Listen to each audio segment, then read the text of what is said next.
मैं ये उम्मीद कर रहा हूं कि अगर ये बातचीत किसी नतीजे पे पहुंचती है तो मिनिमम अगर मैं सोचता हूं तो वो नतीजा ये होगा कि फिर बातचीत होगी।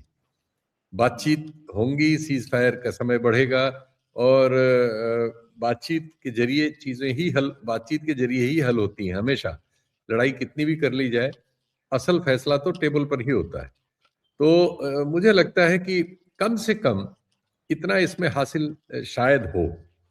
और खराब ये होगा कि बातचीत टूट जाए और फिर लड़ाई झगड़ा शुरू हो जाए, फिर शेखियां शुरू हो जाए, जो जारी हैं, जो दोनों तरफ से आ रही हैं। हालांकि ईरान इस मामले में बहुत सभ्य और सुसंगत तरीके से आया है।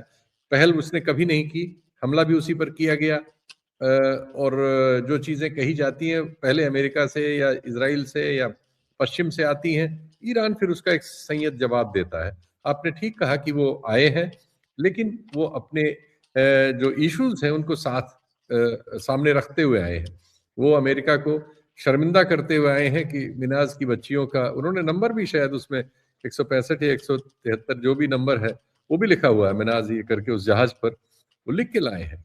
वो दिखा रहे हैं कि देखिए आपने युद्ध छेड़ा, आपने इस तरह के गलत काम किए, बच्चियों को मारा, एक स्कूल में मारा और लीडरशिप को मारा। और ये गुंडागर्दी है, लेकिन इस समय परिस्थिति ऐसी है दुनिया में कि आपकी गुंडागर्दी पर भी बात करनी पड़ रही है।